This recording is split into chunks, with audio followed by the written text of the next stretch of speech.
চলছে অনির্দিষ্টকালের কারফিউ, বিশেষ প্রয়োজন ছাড়া ঘর থেকে বের হলেই কঠোর ব্যবস্থা, সংবাদ সম্মেলনে ডিএমপি।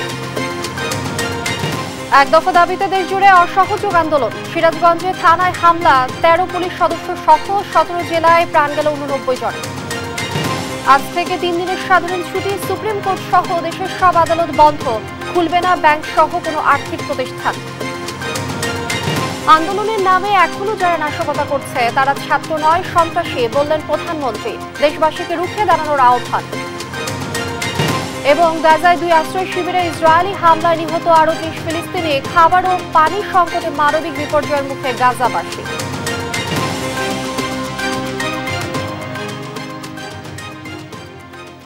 দেখছিলেন শিরোনাম সংবাদ সকালের সঙ্গে আছি আমি লিনিয়া আফরোজ। সারা দেশে অনির্দিষ্টকালের জন্য চলছে কারফিউ। রোববার বিকেলে স্বরাষ্ট্র মন্ত্রণালয়ের এক সংবাদ বিজ্ঞপ্তিতে দিয়ে কারফিউ জারি করা হয়। এতে বলা হয়, রোববার সন্ধ্যা ৬টা থেকে পরবর্তী নির্দেশ না দেয়া পর্যন্ত ঢাকা মহানগর সহ সব বিভাগীয় শহর, সিটি কর্পোরেশন, পৌরসভা, শিল্পাঞ্চল, জেলা সদর ও উপজেলা সদরে সান্ধ্য আইন জারি করা হয়েছে। সন্ধ্যার পর থেকে নিরাপত্তার স্বার্থে রাজধানীর বিভিন্ন পয়েন্টে সেনাবাহিনীকে টহলরত অবস্থায় দেখা যায়। জনগণকে বিভিন্ন সতর্কমূলক নির্দেশনা দিতে দেখা যায়। এছাড়া সোম, মঙ্গল ও বুধবার ৩ দিনের সরকারি ছুটি ঘোষণা করে জনপ্রশাসন মন্ত্রণালয়। এতে সরকারি, বেসরকারি অফিস আদালতের পাশাপাশি বন্ধ থাকবে ব্যাংক সহ সব আর্থিক প্রতিষ্ঠানও। এদিকে সুপ্রিম কোর্ট সহ দেশের সব আদালতে কার্যক্রম বন্ধ থাকবে বলেও জানানো হয়।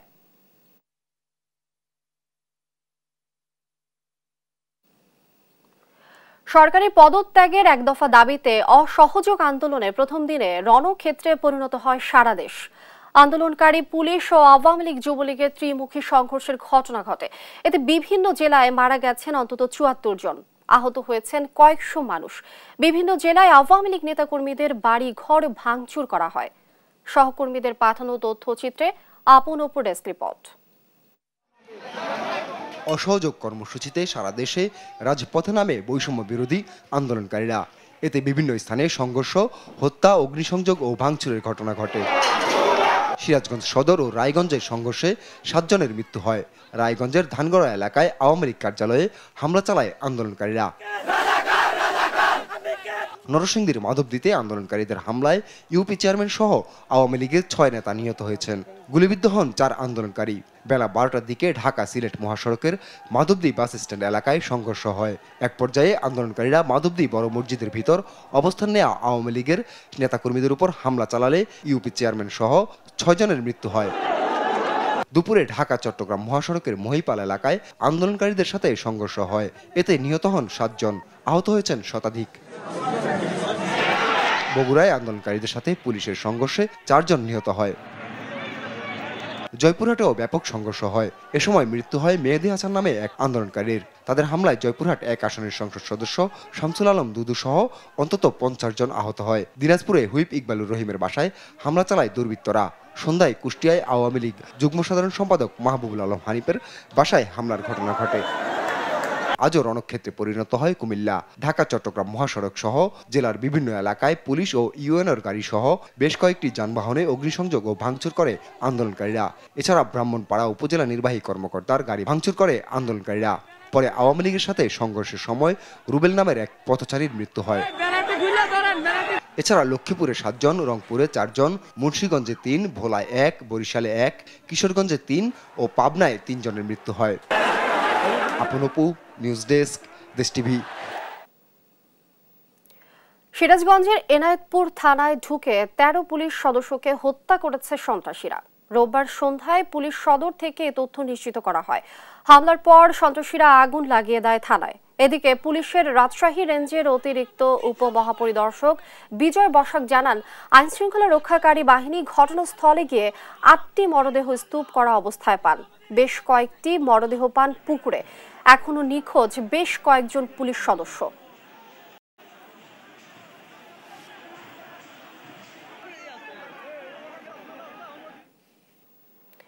এখনো যারা নাশকতা করছে তারা কেউই ছাত্র নয়, তারা সন্ত্রাসী, এমন মন্তব্য করেছেন প্রধানমন্ত্রী শেখ হাসিনা। তিনি বলেন, এসব সন্ত্রাসীকে কঠোর হাতে দমন করতে হবে। তাদের রুখতে দেশবাসীর প্রতি আহ্বানও জানান প্রধানমন্ত্রী। প্রধানমন্ত্রীর প্রেস উইং থেকে পাঠানো সংবাদ বিজ্ঞপ্তিতে একথা জানানো হয়।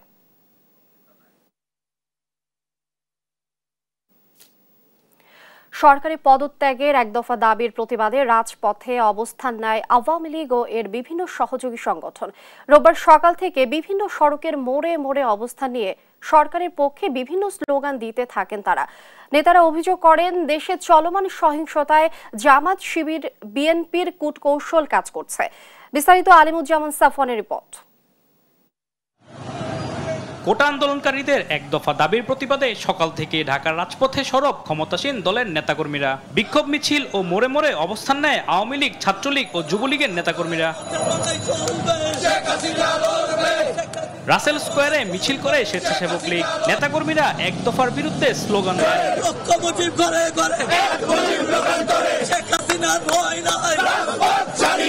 সরকার পতনের ডাককে জামাত, বিএনপির গভীর ষড়যন্ত্র উল্লেখ করে রাজপথে জবাব দেওয়ার প্রত্যয় জানান নেতাকর্মীরা। কোটা আন্দোলনকে সরকার পতনের এক দফা আন্দোলনে পরিণত করার পেছনে জামায়াত, বিএনপির হাত রয়েছে বলে জানান আওয়ামী লীগের সভাপতিমণ্ডলীর সদস্য ডক্টর আব্দুর রাজ্জাক। কোটা আন্দোলনকে রাজনৈতিক আন্দোলনে রূপান্তর করা হয়েছে এবং জামাত, বিএনপি স্বাধীনতা বিরোধী শক্তি অশুভ রাজনৈতিক লক্ষ্য নিয়ে এই আন্দোলনকে এক দফার আন্দোলন দিয়েছে। দলের যুগ্ম সাধারণ সম্পাদক আ.ফ.ম. বাহাউদ্দিন নাসিম বলেন, কোটা আন্দোলনকে পুঁজি করে এক শ্রেণীর ধর্ম ব্যবসায়ী সহিংসতা করছে। তাদের চোখের ভাষা আমরা বুঝতে চেষ্টা করি। তাদের কারে ভর করে যারা দেশের অনিষ্ট করবে, নিশ্চয়ই বাংলাদেশের মানুষ, প্রতিবাদী মানুষ, পেশাজীবী মানুষরা তাদের বিপক্ষে আমরা রুখে দাঁড়াবো।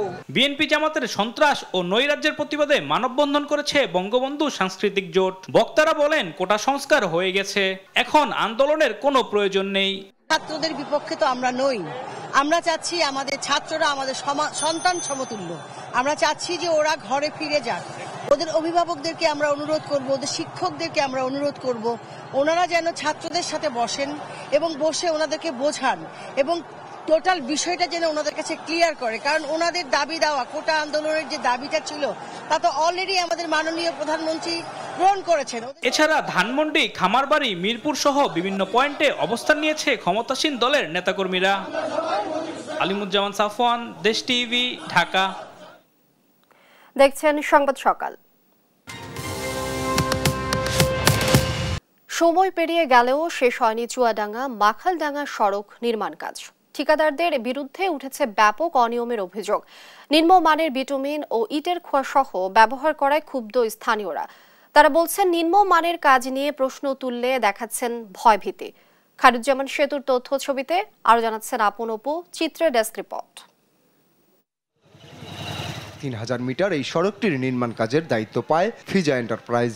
30 জুনের মধ্যে কাজ শেষ করার কথা থাকলেও সম্পন্ন হয়নি চুয়াডাঙ্গা মাখালডাঙ্গা সড়ক। স্থানীয়দের অভিযোগ, নির্মাণ কাজে ব্যবহার হচ্ছে নিম্নমানের বিটুমিন ও ইটের খোয়া।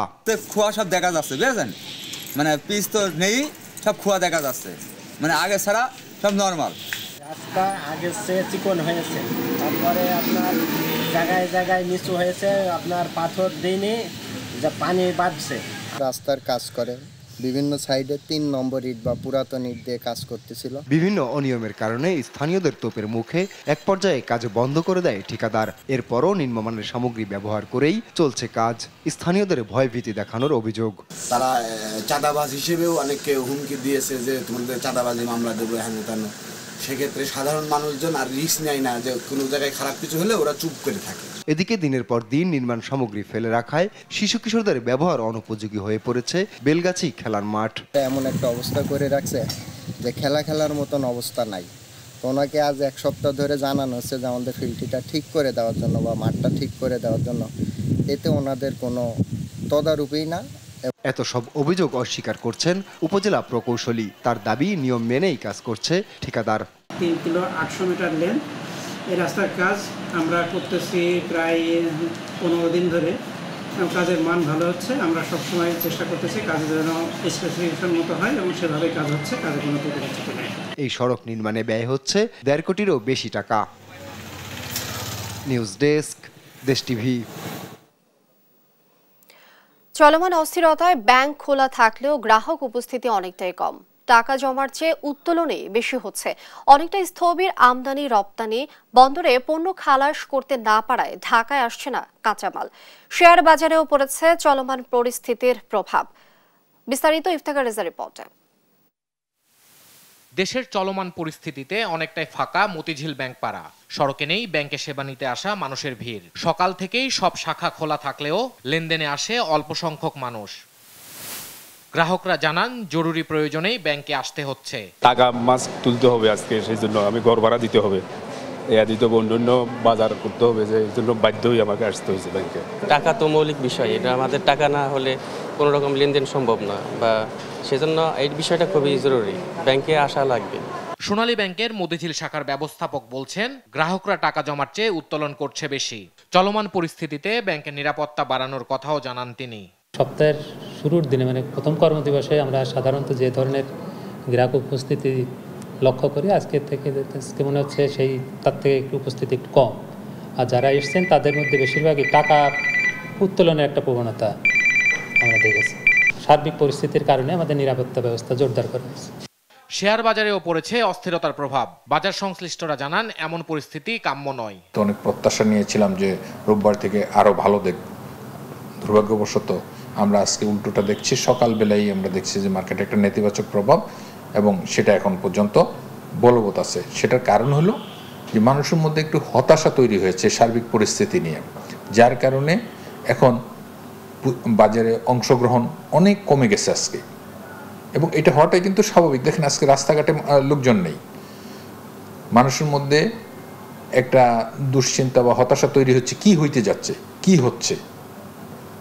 তো এটা যত দ্রুত একটা সেটেলমেন্টে আসবে ততই আমাদের জন্য ভালো আমাদের, কারণ এই বিষয়গুলো লঙ্ঘন হইলে আমাদের অর্থনৈতিক কার্যক্রমের উপরে কিন্তু এটার একটা নেতিবাচক প্রভাব পড়ে। অর্থনীতির চাকা সচল রাখতে পরিস্থিতির স্থায়ী সমাধান চান সংশ্লিষ্টরা। ইফতেখার রেজা, দেশ টিভি, ঢাকা। নিম্ন আয়ের সাধারণ মানুষের উপার্জনে ভাটা পড়েছে। পথে নেই যাত্রী, ভাড়া পাচ্ছেন না রিক্সা চালক ও রাইড শেয়ারের মোটর বাইকাররা, আর ক্রেতার অভাবে অলস সময় পার করছেন দোকানিরা। এদিকে সড়কে বের হলেও চলাচলে ভয় পাচ্ছে সাধারণ মানুষ। বিস্তারিত ইফতেখার রেজার আরও একটি রিপোর্ট। দেশের চলমান পরিস্থিতিতে বিপাকে নিম্ন আয়ের মানুষ। ঢাকার বিপণী বিতানগুলোতে নেই তেমন ভিড়, নেই ফুটপাতের দোকানেও বেচাকেনা। ক্রেতা না থাকায় কেনা দামেও ফল বিক্রি করতে পারছেন না দোকানিরা। ফল নষ্ট হচ্ছে দোকানেই। দুপুরবেলা ফাঁকা খাবারের দোকান, কর্মীদের পারিশ্রমিক পরিশোধ নিয়ে দুশ্চিন্তায় দোকান মালিকরা। কোনো বেচা কিনা বেচা নেই, যে দামে কিনে আনি এই দামে বেচতে পারি না। আমরা যা আনি সব নষ্ট হইতেছে, আর ভয়ে মানুষ আসে না। আমরা কোনোরকম নিরাপদ হয়েছি, ব্যবসা একবার স্থবির। স্টাফদের এদিকে কোনো রকম খাবার ব্যবস্থা করতে পারি না। সারাদিন সকাল থেকে ফিরে বসি, এখনো কোনো বিক্রি নাই। প্রয়োজনের তাগিদে বাসা থেকে বের হলেও ভয়ে ভয়ে চলছেন পথচারীরা। আসার সময় ট্যাক্সি পাইনি, অনেক কষ্টে একটা ট্যাক্সি পেয়েছিলাম, এখন যাওয়ার সময় কিছু পাচ্ছি না। সারা বাংলাদেশের মানুষ এখন একটাই দাবি যে এই অবস্থা থেকে আমরা উত্তরণ চাই। জনসমাগম না থাকায় ফুটপাতে বসা দোকানীদের বেচাকেনাও কমেছে, ভুগছেন নিরাপত্তাহীনতায়। খুবই খারাপ অবস্থার ভিতরে আছি আমরা, ব্যবসা ছাড়তেও পারতাছি না, করতেও পারতাছি না, এমন একটা পরিবেশ। এরকম বন্ধ না থাকলে আর কি মোটামুটি বেচাকিনি হয়, কিন্তু এরকম সমস্যার কারণে বেচাকিনি এখন হচ্ছে না। বাসা থেকেও বের হতে ভয় লাগে। রাজধানী সড়কে রিকশার সংখ্যাও কম, নেই তেমন যাত্রী। জমার টাকা জোগাড় হলেও খাবারের সুরাহা করতে পারেননি অনেক রিকশা চালক। যাত্রী সংকটে রাইড শেয়ারিং বাইকাররাও পড়েছেন বিপাকে। এই তো খ্যাপ নাই, পুরো ঢাকা শহর খালি ফাঁকা ঘুরি, ভাড়া মারতারি না। এ পর্যন্ত জমার টাকাটা উঠছে, খাবার টাকা হয়নি এখনো। যাত্রী তো পাচ্ছি না, বাট মনে করেন যে লোকজন ভয়ে আতঙ্কে আছে যে কি হয় না কি হয়, রাস্তাঘাটে চলতে হবে, সমস্যা হচ্ছে। জীবন জীবিকার স্বার্থে এমন অস্থিরতার অবসান চান নিম্ন আয়ের মানুষ। ইফতেখার রেজা, দেশ টিভি, ঢাকা। দেখছেন সংবাদ সকাল। আন্তর্জাতিক প্রসঙ্গ। মুহুর্মুহু বোমা হামলায় গাজার হাসান সালামা ও আল নাসর স্কুলে নিহত আরও অন্তত ৩০ ফিলিস্তিনি। আশ্রয় শিবির দুটিতে হতাহতের মধ্যে বেশিরভাগই শিশু। এ পরিস্থিতিতে খান ইউনিসের দক্ষিণ ও দক্ষিণ পূর্ব অঞ্চল নতুন করে খালি করার পরামর্শ দিয়েছে আইডিএফ। এদিকে গাজায় যুদ্ধ বন্ধে অচল চুক্তির জন্য হামাসকে দায়ী করেছেন ইসরায়েলের প্রধানমন্ত্রী বেনিয়ামিন নেতানিয়াহু। আর জানাচ্ছেন আফরিন মৌ। ধ্বংসস্তূপের নিচ থেকে বের করে আনা হচ্ছে একের পর এক লাশ। গুরুতর আহত শিশুদের বাঁচাতে চলছে প্রাণপণ চেষ্টা। ছোট ছোট শিশুদের যেখানে খেলায় মগ্ন থাকার কথা, সেখানে তারা এখন লড়ছে মৃত্যুর সঙ্গে পাঞ্জা।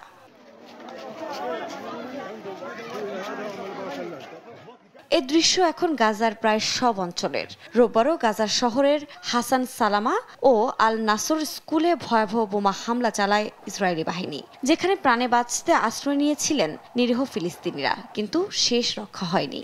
রোববারের এই আগ্রাসনে প্রাণ হারিয়েছেন বহু মানুষ, যার মধ্যে ৮০% শিশু। সেখানকার পরিস্থিতি এতটাই ভয়াবহ যে হামলার পর ধ্বংসস্তূপের নিচে সন্তানের লাশ খুঁজছেন মা। উপত্যকার চলমান এ মানবিক পরিস্থিতির মধ্যেই খান ইউনিসের দক্ষিণ ও দক্ষিণ পূর্ব অঞ্চলের মানুষকে নতুন করে সরে যাওয়ার নির্দেশনা দিয়েছে ইসরায়েল। এই অঞ্চলে আবারও স্থল অভিযান চালাবেন তারা। এতে আরও ফিলিস্তিনি নতুন করে বাস্তুচ্যুত হবে বলে জানিয়েছে জাতিসংঘ। এর মধ্যে সামরিক চাপ বাড়ানো গাজার একমাত্র সমাধান বলে হুঁশিয়ারি দিয়েছেন বেনিয়ামিন নেতানিয়াহু। এছাড়া ইসরায়েলে আঘাত করলে এর চড়া মূল্য দিতে হবে বলেও সতর্ক করেন তিনি। এ সময় গাজায় যুদ্ধ বন্ধে অচল চুক্তির জন্য হামাসকে দায়ী করেন ইসরায়েলের প্রধানমন্ত্রী। সরল সত্য হলো যে এই মুহূর্ত পর্যন্ত হামাস যুদ্ধবন্ধের মৌলিক শর্তাবলীতে সম্মত হয়নি, যা আমরা কোনোভাবেই হতে দিতে পারি না। হামাস নির্মূলের আগে আমরা পিছপা হব না। এদিকে মিশরের 2 দিনের সফরে রোববার আরিশ এবং রাফার সীমান্ত ক্রসিং পরিদর্শন করেন তুরস্কের পররাষ্ট্রমন্ত্রী। এ সময় গাজায় সাহায্য প্রেরণে মিশরের ভূমিকার প্রশংসা করেন তিনি। আফরিন মৌ, নিউজ ডেস্ক, দেশ টিভি। দুর্ভিক্ষের উচ্চ ঝুঁকিতে এখন গাজা ভূখণ্ড। প্রায় 10 মাস ধরে চলা যুদ্ধে সব কূপ ধ্বংস হওয়ায় দেখা দিয়েছে তীব্র পানি সংকট। সেই সঙ্গে ইসরায়েল পানি সরবরাহ বন্ধ করে দেওয়ায় পরিস্থিতি এখন আরও ভয়াবহ। খোদ জাতিসংঘ বলছে পানি ও খাদ্য সংকটে গাজায় দেখা দিয়েছে মানবিক বিপর্যয়। আর জানাচ্ছেন রজনী রহমান। পানির তীব্র সংকটে গাজার ছোট ছোট শিশুরা লাইনে দাঁড়িয়ে এই অপেক্ষা বিশুদ্ধ পানির জন্য। ইসরায়েলি হামলায় অবরুদ্ধ এই উপত্যকায় ধ্বংস হয়েছে সব কূপ, ফলে সেখানে এখন পানির সংকট চরমে। সুপেয় পানির অভাব মেটাতে মাজেন আবু আতায়া নামে একজন ফিলিস্তিনি শ্রমিক পুরনো ও ঐতিহ্যবাহী পদ্ধতি ব্যবহার করে বালিতে খনন করে বাস্তুচ্যুত মানুষের জন্য করেছেন একটি কূপ, যেখান থেকে মিলছে স্বল্প পরিমাণে সুপেয় পানি, যা প্রয়োজনের তুলনায় একেবারেই সামান্য। তীব্র অভাবের কারণে এই অঞ্চলের পানির প্রয়োজন মেটাতে এই কূপের পাশাপাশি 3টি কূপ খনন করা হয়েছিল। এই কূপগুলো এখানে সমস্ত মানুষের চাহিদা মেটাতে যথেষ্ট নয় বলে আমি মনে করি। আমাদের আরো পানি সরবরাহের প্রয়োজন।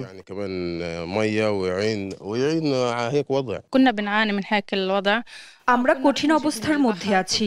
আমার মা প্রতিবন্ধী এবং তার জন্য প্রতিদিন বিশুদ্ধ পানির প্রয়োজন হয়। আমার সন্তান আছে যাদের প্রতিনিয়ত সুপেয় পানির প্রয়োজন হয়। পানির ঘাটতিতে খুব কষ্ট হচ্ছে। গ্রীষ্মের প্রচন্ড খরতাপে ঘন্টার পর ঘন্টা দাঁড়িয়েও সামান্য পানি মিলবে কিনা তা অনিশ্চিত। যতটুকু মেলে তা নিয়েই কন্টেনারে বহন করে কয়েক কিলোমিটার পাড়ি দিয়ে তাঁবুতে ফিরতে হয় এই শিশুদের। প্রায় 10 মাস ধরে এমন মানবতর দিন কাটছে গাজার শিশুদের।